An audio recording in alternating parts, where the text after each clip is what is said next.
الحمدللہ رب العالمین والعاقبۃ للمتقین والصلاة والسلام علی اشرف الانبیاء والمرسلین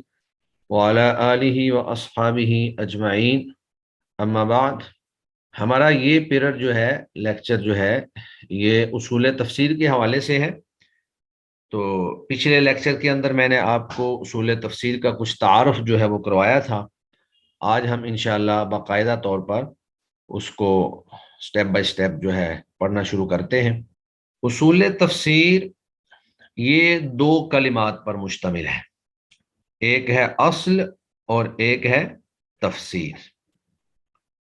اصل کا معنی ہوتا ہے جڑ یا بنیاد،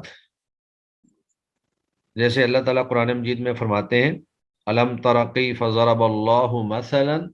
کلمۃ طیبۃ کشجرۃ طیبۃ اصلها ثابت وفرعها فی السماء،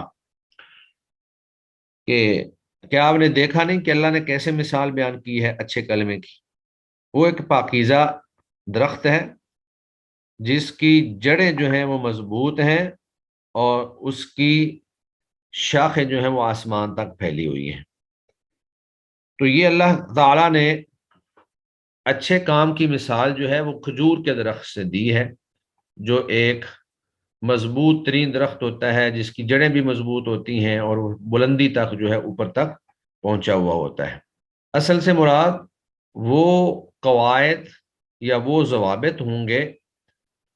جو قرآن مجید کی تفسیر کرنے میں ہمارے لیے انتہائی اہم اور ضروری ہے۔ میں آپ کے سامنے کتاب ذرا شیئر کر دوں۔ تو اصول تفسیر میں سب سے پہلے ہم اس کی تعریف کو دیکھیں گے۔ تو میں نے بتایا کہ ایک ہے لفظ اصول اور ایک ہے تفسیر۔ تو اصول جو ہے یہ اصل کی جمع ہے اور اصل جڑ اور بنیاد کو کہتے ہیں، جس طرح کہ میں آپ کے سامنے بیان کر چکا ہوں۔ جبکہ تفسیر جو ہے یہ فسر یفسر تفسیرا سے مصدر ہے، جس کا معنی ہوتا ہے کسی چیز کو کھول کر بیان کر دینا، کسی چیز کی وضاحت کر دینا۔ تو گویا کہ دونوں کو ملا کر جب ہم اصول تفسیر کہیں گے تو اس کا مطلب یہ ہے کہ قرآن مجید کو واضح کرنے، قرآن مجید کو بیان کرنے، قرآن مجید کو کھولنے کے وہ اصول اور ضوابط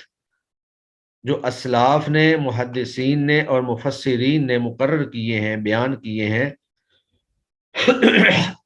ان کو اصول تفسیر کہا جاتا ہے۔ تو اصول تفسیر میں وہ چیزیں نہیں آئیں گی جو معانی کو بیان کرنے کے علاوہ ہیں۔ صاحب کتاب کہتے ہیں کہ بیان معانی القرآن، قرآن مجید کے معانی کو بیان کرنا۔ ایک ہوتا ہے قرآن مجید کی ادائیگی کی کیفیت، جیسے تجوید ہے کہ آپ نے ہا کو کہاں سے ادا کرنا ہے، ہا کو کہاں سے پڑھنا ہے، مخارج اور صفات کا تذکرہ، یا پھر اس کی آیتوں کی تعداد، یہ بھی ایک پورا علم ہے۔ تو یہ ساری چیزیں جو ہیں یہ تفسیر کے اندر نہیں آئیں گی، بلکہ یہ الگ علوم کے اندر آتی ہیں۔ تو تفسیر کے اندر صرف وہ چیز آتی ہے جو قرآن مجید کے معانی اور مفاہیم سے متعلق ہے۔ اس کے علاوہ جو باقی چیزیں ہیں وہ الگ سے ان کو دوسرا علم جو ہے وہ قرار دیا جائے گا۔ اور مفسر سے مراد وہ شخص ہے جو قرآن مجید کے معانی کو بیان کرتا ہے، اس کی تفسیر بیان کرتا ہے۔ پھر اسی طرح ایک لفظ اور بھی استعمال ہوتا ہے، تعویل۔ تو تعویل کا لفظ بھی تفسیر کے معنی میں ہی آتا ہے، یعنی تعویل کا معنی بھی وہی ہے جو تفسیر کا معنی ہے۔ قرآن مجید کے الفاظ کی وضاحت، قرآن مجید کے آیات کی وضاحت، کسی صورت کا شان نزول کہ یہ صورت جو ہے کب نازل ہوئی، کس موقع پر نازل ہوئی، یا آیات کا شان نزول کہ یہ آیت جو ہے کب نازل ہوئی، کس موقع پر نازل ہوئی۔ اگر موقع نہیں ہے تو پھر اس سے مراد کون لوگ ہیں، یہ ساری چیزیں جو ہیں یہ اس کے اندر آتی ہیں۔ قرآن مجید میں اللہ رب العزت فرماتے ہیں هو الذی انزل علیک الکتاب منہ آیات محکمات ہن ام الکتاب و اخر متشابہات، کہ اللہ رب العزت نے آپ پر ایسی کتاب نازل فرمائی ہے جس کی کچھ آیات محکم ہیں اور کچھ آیات جو ہیں وہ متشابہ ہیں۔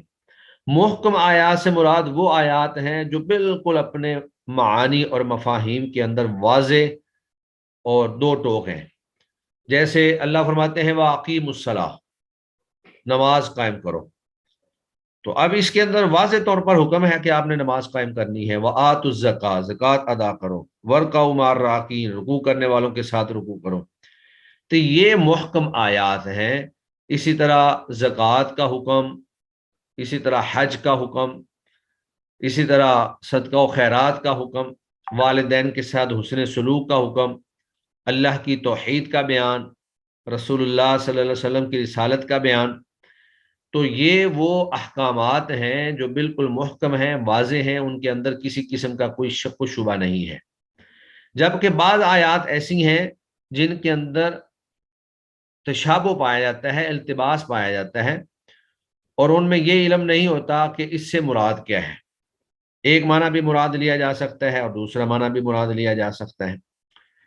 یا پھر ان کو سمجھنے کے اندر کچھ محنت کی ضرورت ہوتی ہے۔ جیسے میں نے ایک مثال دی تھی کہ اللہ رب العزت نے جو بیان فرمایا کہ وَكُلُوا وَاشْرَبُوا حَتَّى يَتَبَيَّنَ لَكُمُ الْخَيْطُ الْأَبْيَضُ مِنَ الْخَيْطِ الْأَسْوَدِ، کہ آپ کھاتے پیتے رہو، یعنی جب آپ سحری کھا رہے ہو،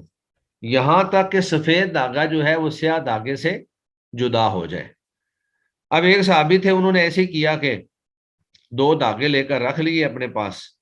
اور جب تک دونوں دھاگوں کا کلر جو ہے وہ الگ الگ نہیں ہو گیا اس وقت تک جو ہے وہ کھاتے پیتے رہے۔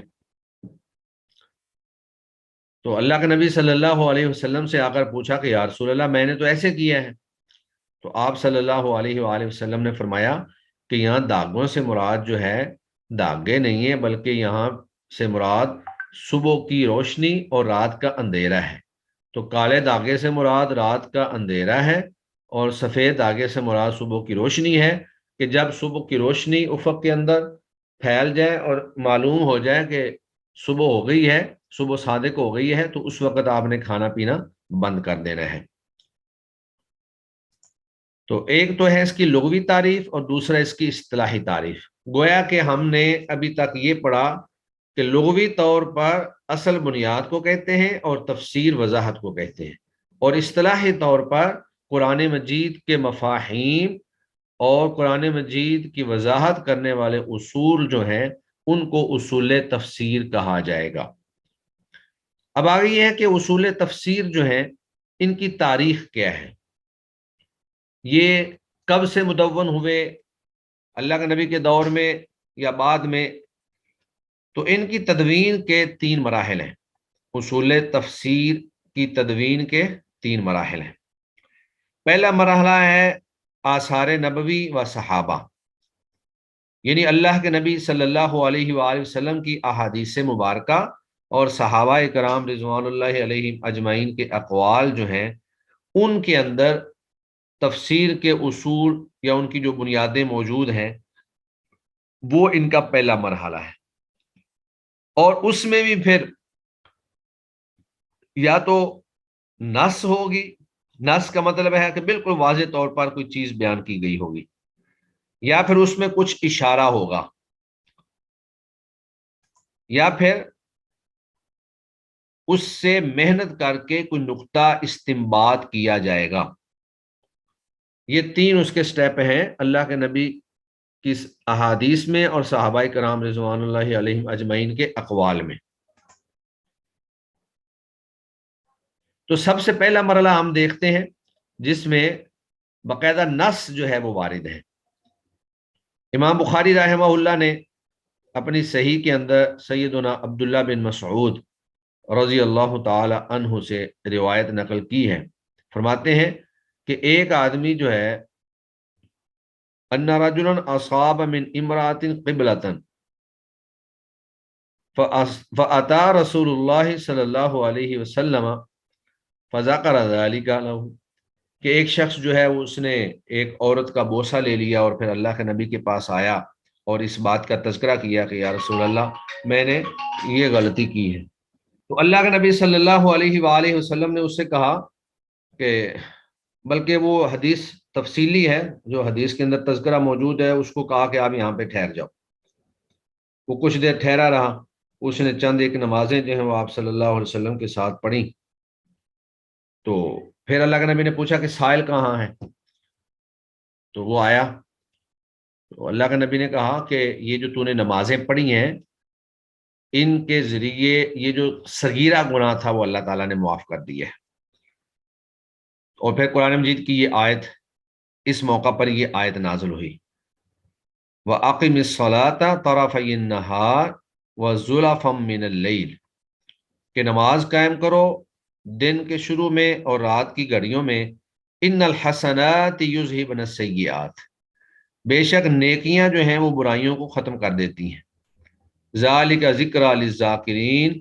یہ لوگوں کے لیے ایک نصیحت ہے۔ تو وہ آگے آدمی پوچھنے لگا، علی حاضی، یا رسول اللہ کیا یہ آیت جو ہے خاص میرے لیے نازل ہوئی ہے؟ تو اللہ کے نبی نے فرمایا کہ لمن عامل بہا من امتی، نہیں یہ تیرے لیے خاص نازل نہیں ہوئی، بلکہ یہ میری امت میں سے جو شخص بھی ایسا عمل کرے گا، نیکی کا عمل کرے گا، تو اس کے صغیرہ گناہ جو ہیں وہ اللہ تعالیٰ اس سے معاف فرما دیں گے۔ لیکن یہ بات ذہن میں رکھیں کہ صغیرہ گناہ معاف ہوتے ہیں، کبیرہ گناہ جو ہے وہ اس وقت تک معاف نہیں ہوتا جب تک انسان اس سے توبہ نہ کر لے۔ کبیرہ گناہوں سے مراد وہ گناہ ہیں جن پر اللہ تعالیٰ نے حدود نازل کی ہیں، چوری ہے، زنا ہے، اسی طرح دہشت گردی ہے، یا ان کے اوپر اللہ تعالیٰ نے عذاب علیم یا عذاب مہین اس طرح کے الفاظ استعمال کیے ہوں، تو وہ سارے کبائر ہوتے ہیں۔ تو کبیرہ گناہ اس وقت تک معاف نہیں ہوتا جب تک اس سے خالصتاً توبہ نہ کر لی جائے۔ تو انسان کی نیکیوں کے ذریعے سے صغیرہ گناہ جو ہے وہ معاف ہو جاتے ہیں۔ تو یہاں گویا کہ حدیث کے اندر ہی باقاعدہ نص موجود ہے، اور اس آیت کی وضاحت موجود ہے کہ یہ آیت جو ہے اس ایک صحابی کے ساتھ خاص نہیں تھی، بلکہ یہ تمام امت کے لیے حکم ہے۔ تو یہ گویا کہ حدیث کے اندر ایک چیز آ گئی کہ اس آیت کی شرح کیا ہوگی یا اس کی وضاحت کیا ہوگی۔ اسی طرح ایک دوسری روایت امام بخاری رحمہ اللہ نے عبداللہ بن معقل سے نقل کی ہے کہ فدیہ جو ہے، فَسَأَلْتُهُ عَنِ الْفِدْيَةِ، کہ زہار کا جو فدیہ ہے، بلکہ قسم کا جو فدیہ ہے، کفارہ جو ہے، کہتے ہیں کہ یہ آیت جو ہے خاص میرے بارے میں نازل ہوئی، لیکن یہ سب لوگوں کے لیے عام ہے۔ یعنی اللہ کے نبی صلی اللہ علیہ وسلم نے فرمایا کہ یہ نازل تو ایک بندے کے بارے میں ہوئی ہے، لیکن یہ تم سب لوگوں کے لیے عام ہے۔ تو اس حدیث کے اندر بھی گویا کہ اس بات کی وضاحت کر دی گئی کہ فدیے کی جو آیات ہیں وہ کسی ایک بندے کے بارے میں خاص نہیں ہے، بلکہ تمام لوگوں کے لیے عام ہے۔ تو یہ احادیث جو ہیں، ان احادیث کو سامنے رکھ کر اہل علم نے ایک اصول بنایا۔ وہ اصول کیا ہے کہ العبرۃ بعموم اللفظ لا بخصوص السبب، العبرۃ بعموم اللفظ لا بخصوص السبب۔ یہ قرآن مجید کی تفسیر میں ہر جگہ یہ اصول جو ہے استعمال ہوتا ہے، اور وہ تمام آیات جن آیات میں شان نزول بیان کیا جاتا ہے کہ یہ آیت فلاں موقع پر نازل ہوئی، یہ آیت فلاں موقع پر نازل ہوئی، اور ان کے شان نزول بیان کر دیے جاتے ہیں کہ یہ فلاں صحابی کے بارے میں نازل ہوئی۔ جیسے زہار کا جو کفارہ ہے، سورۃ المجادلہ 28ویں پارے کے شروع میں، وہ ایک صحابی کے بارے میں نازل ہوئی۔ تو لیکن اس کا مطلب یہ نہیں ہے کہ وہ صرف انہی کے ساتھ خاص تھی، وہ تمام امت کے لیے ہے۔ اسی طرح اگر وہ آیات جو خاص اللہ کے نبی صلی اللہ علیہ وسلم کے بارے میں بعض آیات ایسی نازل ہوئی ہیں کہ وہ خطاب اللہ کے نبی کو ہوتا ہے، لیکن اس سے مراد ساری امت ہوتی ہے، تو یہ ایک قاعدہ بن گیا، العبرۃ بعموم اللفظ، یعنی اعتبار جو ہے وہ لفظوں کے عموم کا ہوگا، لا بخصوص السبب، خاص سبب کا اعتبار نہیں ہوگا۔ تو یہ جو قاعدہ نکلا ہے یہ ان احادیث کو سامنے رکھ کر مفسرین نے قاعدہ بنایا ہے۔ تو گویا کہ احادیث کے اندر اصول تفسیر کی کچھ بنیاد اس انداز میں موجود تھی، یا اسی طرح بعض روایات ایسی ہیں جن میں اصول تفسیر کے بعض مسائل جو ہیں ان کی طرف ہلکا سا اشارہ موجود ہے۔ مثلا امام طبری رحمہ اللہ نے ابھی بشر سے ایک روایت نقل کی ہے، کہتے ہیں کہ میں نے سعید بن جبیر سے کہا کہ قرآن مجید کی جو یہ آیت سورۃ الرعد کے اندر موجود ہے، ومن عنده علم الکتاب، کہ کون ہے جس کے پاس کتاب کا علم ہو، تو کیا اس سے مراد عبداللہ بن سلام ہے؟ تو انہوں نے آگے سے جواب دیا کہ حاضہ سورۃ مکیہ، یہ سورۃ مکی ہے، فکیف یکون عبداللہ بن سلام، تو عبداللہ بن سلام کیسے اس سے مراد ہو سکتے ہیں؟ ان کا بیان کرنے کا مقصد یہ تھا کہ عبداللہ بن سلام جو ہیں وہ مدینہ میں تھے، یہودی عالم تھے، اور جب اللہ کے نبی ہجرت کر کے مدینہ المنورہ تشریف لے گئے تو وہاں انہوں نے اسلام قبول کیا تھا۔ مکہ میں یہودی نہیں تھے، یہودی سارے مدینہ میں ہی بستے تھے۔ تو ایک سورت مکی ہو اور اس کے اندر کسی ایسے شخص کا تذکرہ ہو جو مکہ میں نہ رہتا ہو اور وہ اسلام بھی بعد میں لایا ہو، تو اس آیت کو کیسے اس بندے پر منطبق کیا جا سکتا ہے کہ اس سے فلاں بندہ مراد ہے؟ تو یہاں سے بھی ایک اصول نکلتا ہے۔ وہ اصول یہ ہے کہ جب آپ نے تفسیر کرنی ہے تو اس میں آپ نے تاریخوں کا بھی لحاظ رکھنا ہے، اسی لیے صورتوں کو مکی اور مدنی کہا جاتا ہے۔ بہت ساری صورتیں مکی ہیں اور بہت ساری مدنی ہیں۔ تو تفسیر کرتے ہوئے اگر آپ کو تاریخیں یاد ہوں گی، آپ کو پتا ہوگا کہ یہ واقعہ جو ہے یہ فلاں صدی ہجری میں ہوا، یہ واقعہ جو ہے یہ فلاں تاریخ کو ہوا، تو پھر آپ کو اس معاملے میں کوئی مشکل پیش نہیں آئے گی کہ یہ تفسیر کیسے کرنی ہے۔ تو یعنی کوئی ایسا واقعہ جو مکہ میں ہوا ہو اور بیان کرنے میں مدینہ کا تذکرہ چل رہا ہو، تو پھر آپ کہہ سکتے ہیں کہ یہ واقعہ درست نہیں ہے۔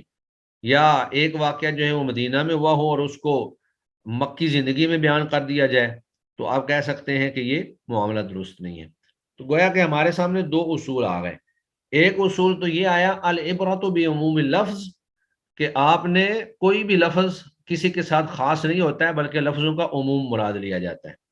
اور دوسرا اصول ہمارے سامنے یہ آ گیا کہ تفسیر کرتے ہوئے آپ نے تاریخ کو بھی سامنے رکھنا ہے۔ اور تیسرا اسی طرح اس میں بعض مسائل جو ہیں وہ ذرا محنت سے استنباط سے نکالے جاتے ہیں۔ مثلا امام طبری نے ہی اسی طرح قرآن مجید کی یہ جو آیت ہے کہ ان یدعون من دونہ الا اناثا وان یدعون الا شیطانا مریدا، کہ وہ نہیں پکارتے مگر عورتوں کو اور وہ نہیں پکارتے مگر شیطان مردود کو۔ تو یہ بتوں کے نام تھے۔ عرب کے اندر تین جو ہے نا مشہور بت موجود تھے، لات، عزا اور منات۔ ان کا تو اللہ تعالیٰ نے قرآن مجید کے اندر ہی تذکرہ کر دیا ہے۔ اور پھر ایک بت نائلہ بھی تھا۔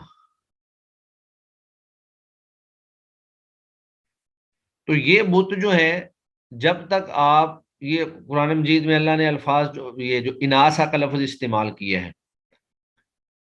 تو جب تک آپ کو یہ نہیں پتا ہوگا کہ اس سے مراد جو بت تھے ان کے نام مؤنث تھے۔ اب دیکھیں لات، یہ آخر میں تا ہے، اسی طرح عزا، یہ آخر میں جو یا ہے یہ بھی مؤنث کی کہلاتی ہے، اس طرح نائلہ اور منات۔ تو اللہ رب العزت نے جو اناسا کہا کہ وہ عورتوں کو پکارتے ہیں، تو اس کی تفسیر کے لیے لغت کو دیکھنا ضروری تھا۔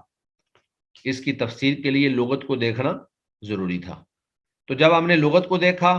تو لغت کے مطابق وہ نام جس کے آخر میں تائے تانیث ہو وہ نام مؤنث کہلاتا ہے، حتیٰ کہ اگر وہ مذکر کا بھی نام ہو تو پھر بھی اس کو عربی زبان اور لغت کے اندر اس کو مؤنث ہی کہا جاتا ہے۔ جیسے طلحہ، طلحہ نام جو ہے یہ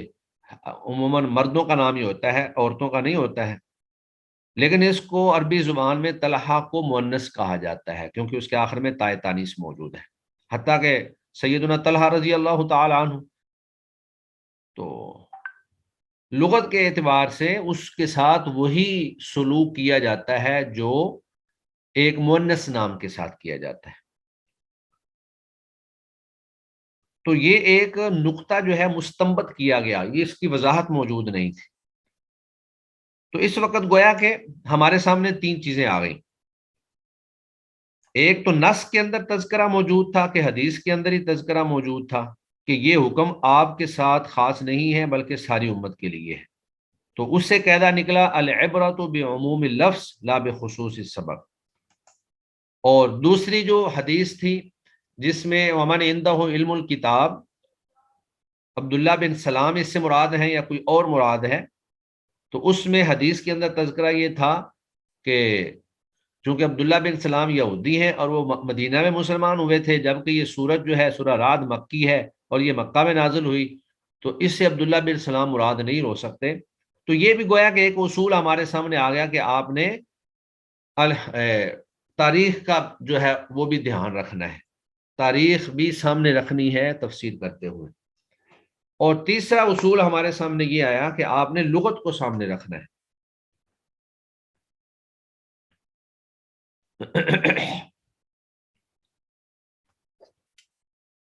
یہ تینوں طرح کے اصول جو ہیں یہ اللہ کے نبی صلی اللہ علیہ وسلم کی احادیث اور صحابہ کے اقوال میں ہمیں متفرق بکھرے ہوئے مختلف مقامات پر ادھر ادھر ہمیں ملیں گے، باقاعدہ مدون شکل میں جو ہے یہ ہمیں نہیں ملیں گے۔ اس کے بعد پھر آگے تاریخ کا دوسرا حصہ تدوین کا ہے، ضمنی تدوین، مستقل تدوین نہیں بلکہ ضمنی تدوین۔ ضمنی تدوین میں اب دیکھیں کوئی بھی علم جو ہوتا ہے نا وہ فوری طور پہ مدون نہیں ہوتا ہے، بلکہ ابتدا میں اس کی کچھ مبادیات ہوتی ہیں، اس کے بعد پھر اس کا ایک نیا مرحلہ آتا ہے، اس کے بعد پھر اس کا ایک اور مرحلہ آتا ہے۔ تو ان میں ایک تو ہے ضمنی تدوین کا مطلب یہ ہے کہ مختلف کتابوں میں اصول تفسیر، تفسیر کے ہلکے پھلکے اصول جو بیان ہوئے۔ سب سے پہلے ہیں مقدمات۔ مقدمات سے مراد وہ کتابیں جو تفسیر کی ہیں یا علوم قرآن کی ہیں یا دیگر کوئی کتابیں ہیں، تو ان کتابوں کے اندر اصول تفسیر کے کچھ اصول جو ہیں وہ بیان کر دیے جائیں۔ مثلا امام ابن جریر طبری کی کتاب جامع البیان، یہ تفسیر ہے بہت بڑی، جامع البیان عن تعویل آی القرآن۔ تو امام ابن جریر طبری نے اس تفسیر کے شروع میں ایک مقدمہ لکھا ہے، اور اس مقدمے کے اندر دیگر کئی ایک مباحث کے ساتھ ایک مبحث جو ہے وہ اصول تفسیر کے حوالے سے بھی بیان کی ہے۔ اس میں مثلا وہ کہتے ہیں کہ ہم سے پہلے جو لوگ گزر گئے، یعنی پہلی شریعتوں کے جو لوگ ہیں، ان کے بیان کردہ جو قصے ہیں، کیا ان قصوں سے ہم استدلال کر سکتے ہیں یا نہیں کر سکتے ہیں۔ پھر اسی طرح ایک انہوں نے یہ مبحث بیان کی ہے کہ ان لوگوں کی جو اخبار ہیں، پہلے لوگوں کی جو خبریں ہیں، ان میں سے وہ خبریں جنہیں بیان کرنے سے منع کیا گیا ہے۔ اسی طرح بعض وہ خبریں جنہیں باقاعدہ صحابہ کرام نے بیان بھی کیا ہے۔ تو یہ چیزیں متفرق طور پر امام ابن جریر طبری نے اپنی تفسیر کے مقدمے کے اندر بیان کی ہیں، دو چار چیزیں بس، زیادہ نہیں، بہت کم۔ اسی طرح امام راغب اصفہانی جو ہیں ان کی تفسیر، تو انہوں نے اپنی تفسیر کے شروع میں کچھ چیزیں بیان کی ہیں۔ مثلا وہ کہتے ہیں جی تفسیر اور تعویل میں فرق کیا ہوتا ہے، پھر علم التفسیر جو ہے اس کی فضیلت کیا ہے، وہ کون کون سی چیزیں ہیں جن کو سامنے رکھ کر ایک مفسر جو ہے وہ تفسیر کر سکتا ہے، اور اگر ایک ہی عبارت کے اندر دو مختلف معنی مراد لیے جائیں تو ان کا کیا حکم ہے۔ تو یہ گویا کہ ایک طریقہ تھا ہلکا پھلکا اس علم کی بنیادوں کا، شروع میں ایسا ہوا۔ اس کے بعد پھر کتب تفسیر کے اندر جو ہے تفسیر کرتے ہوئے مفسرین نے کچھ چیزیں بیان کر دیں، کہیں پر جو ہے وہ لغت عرب کا حوالہ دے دیا کہ اس چیز کا معنی جو ہے وہ یہ ہے، کہیں پر جو ہے وہ کسی حدیث کا حوالہ دے دیا۔ پھر تیسرے نمبر پر علوم قرآن۔ علوم قرآن سے مراد وہ کتابیں ہیں جن کے اندر تفسیر نہیں بلکہ قرآن مجید کے تمام علوم کو بیان کیا جاتا ہے، جیسے ایک مشہور کتاب امام زرکشی کی ہے البرہان فی علوم القرآن، اسی طرح امام سیوطی کی ہے الاتقان فی علوم القرآن، اسی طرح ابن عقیلہ مکی کی ہے الزیادۃ والاحسان۔ تو امام زرکشی جو ہیں انہوں نے بھی چند ایک چیزیں اپنی کتاب کے اندر بیان فرمائی ہیں، مثلا کہتے ہیں جی تفسیر اور تعویل کی معرفت، تفسیر اور تعویل میں فرق، تفسیر کے ماخذ، بہترین تفسیر کا طریقہ۔ پھر اسی طرح امام سیوطی رحمہ اللہ نے اپنی کتاب اتقان کے اندر چند ایک مباحث جو ہیں وہ بیان کی ہیں، مثلا ایک مباحث یہ ہے النوع الثانی والاربعین، 42 نمبر قسم میں انہوں نے اقسام بنائی ہیں مختلف علوم کی، اور ان میں سے جو 42 نمبر ہے اس میں کہتے ہیں کہ مفسر کو کن علوم کی یا قواعد کی ضرورت ہے، پھر تفسیر اور تعویل کی معرفت، اور پھر اس کی عزت اور فضیلت اور اس کی ضرورت،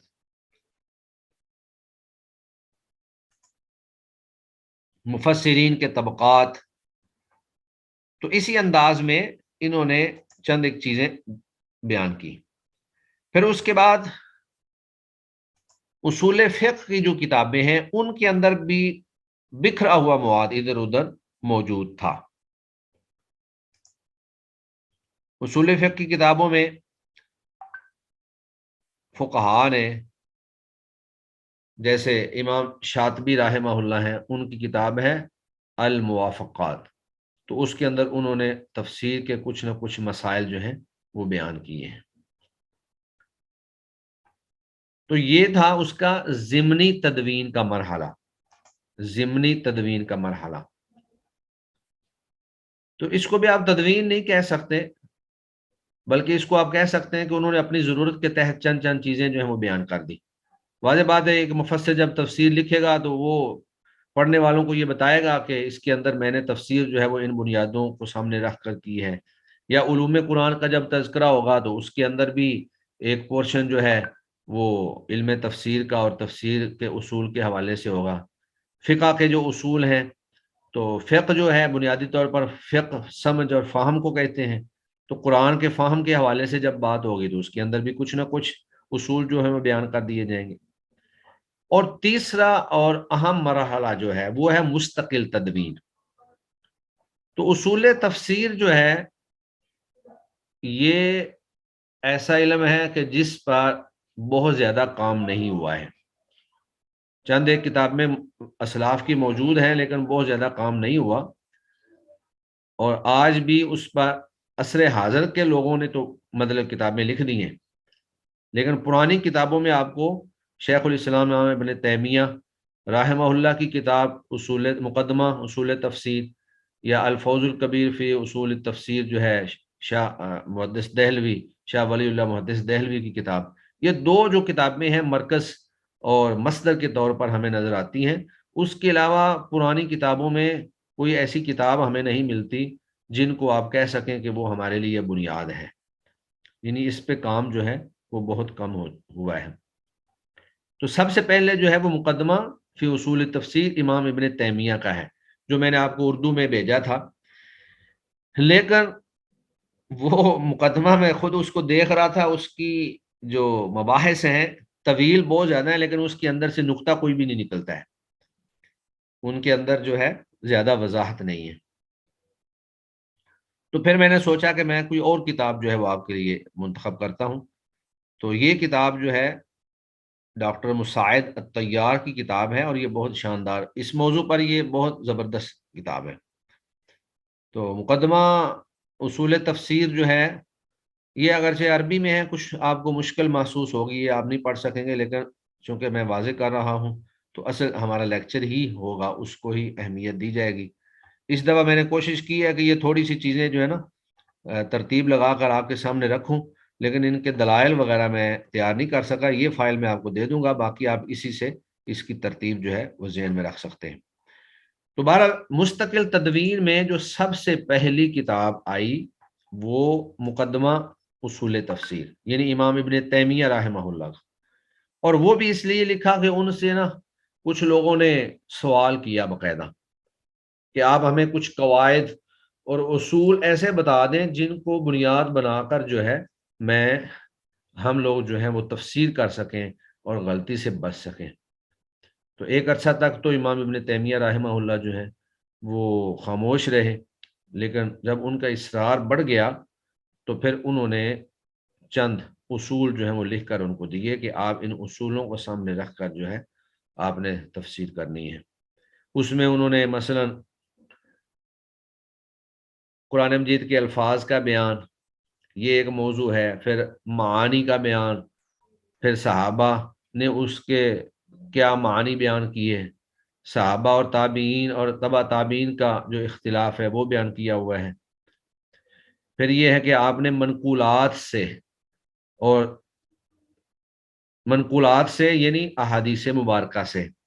آپ نے جو ہے تفسیر کرنی ہے، یا پھر آپ نے اس میں سے خود بھی استدلال کرنا ہے۔ طرق و تفسیر کے طریقے کچھ بیان کیے ہیں، یعنی وہ بھی کتاب کو اتنی تفصیلی نہیں ہے جس کو آپ کہہ سکیں کہ وہ ایک کامل و اکمل کتاب ہو، بہت کافی و شافی ہو۔ پھر اسی طرح تفسیر بالرائے المجرد، کہ اپنی رائے سے آدمی جو ہے وہ تفسیر کرے۔ تو رائے سے جو تفسیر ہوتی ہے وہ دو طرح کی ہوتی ہے، ایک تفسیر محمود ہے اور ایک تفسیر مذموم ہے۔ محمود یعنی اچھی تفسیر جو اخلاص نیت کے ساتھ قرآن و احادیث کی روشنی میں کی جائے، اور ایک ہے مذموم جو آدمی اپنے خاص مقاصد اور اپنے خاص افکار کو پھیلانے کے لیے کرے۔ تو جو دوسری کتاب بڑی سامنے آئی، اب دیکھیں امام ابن تیمیہ رحمہ اللہ کے بعد جو دوسری کتاب سامنے آئی وہ ولی اللہ شاہ ولی اللہ محدث دہلوی کی کتاب تھی، اور یہ 1176 ہجری میں جا کر سامنے آئی، یعنی کہ آپ کہہ لیں کہ آج سے کوئی 200-300 سال پہلے، اور اس عرصے میں درمیان میں کوئی کتاب جو ہے وہ سامنے نہیں آ سکی۔ تو امام ابن شاہ ولی اللہ محدث دہلوی کی کتاب اصل میں فارسی میں تھی، اور بعد میں پھر اس کو عربی کیا گیا، جو سلمان ندوی جو ہیں انہوں نے اس کو عربی میں کیا۔ تو اس میں انہوں نے پہلے تو قرآن مجید کے علوم کا تذکرہ کیا ہے کہ قرآن مجید کے اندر کون کون سے علوم پائے جاتے ہیں، مثلا احکام کا علم ہے، جدل کا علم ہے، تذکیر بآلاء اللہ، اللہ کی نعمتوں کے ساتھ نصیحت پکڑنے کا علم ہے، اللہ رب العزت کے عذاب جو ہیں ان کے ساتھ نصیحت پکڑنے کا، پھر موت اور بعد الموت جو معاملات ہیں ان سے نصیحت پکڑنے کا، پھر اسی طرح نظم قرآن، کہ قرآن مجید کی جو نظم ہے اس کے اندر جو بھی نقطے ہیں، پھر نظم قرآن کے بہت سارے اسرار، پھر تفاسیر کے مختلف مناہج، تو یہ ساری چیزیں جو ہیں، اور پھر اس کے بعد عصر حاضر میں آ کر جو ہے لوگوں نے اس پر چند ایک کتابیں لکھی ہیں، جیسے اصول تفسیر و مناہج استاد دکتور فہد رومی کی ہے، اس طرح فصول فی اصول تفسیر دکتور مساعد طیار کی ہے، جنہی کی یہ کتاب ہے۔ پہلے انہوں نے فصول لکھی، اس کے بعد انہوں نے یہ التحریر لکھی۔ پھر التفسیر اصول و ضوابط دکتور علی عبید کی ہے، مفاتیح تفسیر دکتور احمد سعد الخطیب کی ہے۔ تو یہ ساری کتابیں جو ہیں یہ عصر حاضر میں لوگوں نے لکھی ہیں۔ تو چونکہ اس پر زیادہ کام نہیں ہوا تو پھر کتابیں بھی اسی اعتبار سے کم ہی ہیں، لیکن یہ کتاب جو ہے جو میں نے سامنے رکھی ہوئی ہے، اس میں انہوں نے ماشاءاللہ بہت ساری چیزیں جو ہیں وہ بیان کر دی ہیں۔ تو گویا کہ آج کا ہمارا سبق جو ہے اس کا اگر خلاصہ ہم بیان کریں تو آج کے سبق میں سب سے پہلے ہم نے اصول تفسیر کی تعریف پڑھی، اصل کی تعریف، پھر تفسیر کی تفسیر اور اس کے بعد پھر اصول تفسیر دونوں کو ملا کر اس کی ہم نے تعریف پڑھی۔ پھر میں نے بتایا کہ اس کی تاریخ کیا ہے، تدوین کی تاریخ کیا ہے اصول تفسیر کی ہے۔ آخر آج ہم اس کو بطور علم کے پڑھ رہے ہیں، تو یہ کیسے علم کے انداز میں ہم تک پہنچا۔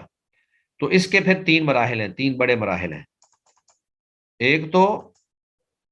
آثار نبوی و صحابہ یعنی احادیث مبارکہ اور صحابہ کے اقوال میں پھیلے ہوئے، بکھرے ہوئے، متفرق قسم کے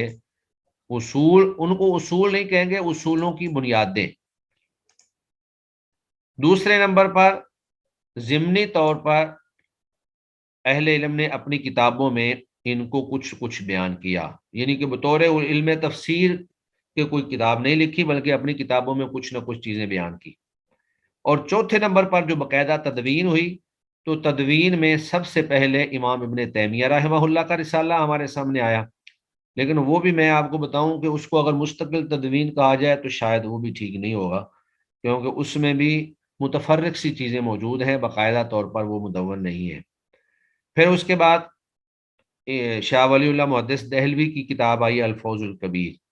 وہ کسی حد تک ایک مدون شکل میں سمجھاتی ہے۔ اور اب عصر حاضر میں آپ کے سامنے میں نے 4-5 کتابوں کے نام لیے، تو آج کا ہمارا لیکچر یہیں پر ہی انشاءاللہ کمپلیٹ ہوتا ہے۔ ویسے ابھی ایک آدھا منٹ رہ گیا ہے، یہ بند ہو جائے گا تو ہمارے پاس 5-10 منٹ ہوں گے سوال و جواب کے لیے، آپ لوگ جو ہے نا دوبارہ ذرا ری جوائن کر لیجئے گا، لیکن سبق جو ہے وہ ہمارا یہاں پر کمپلیٹ ہو گیا ہے۔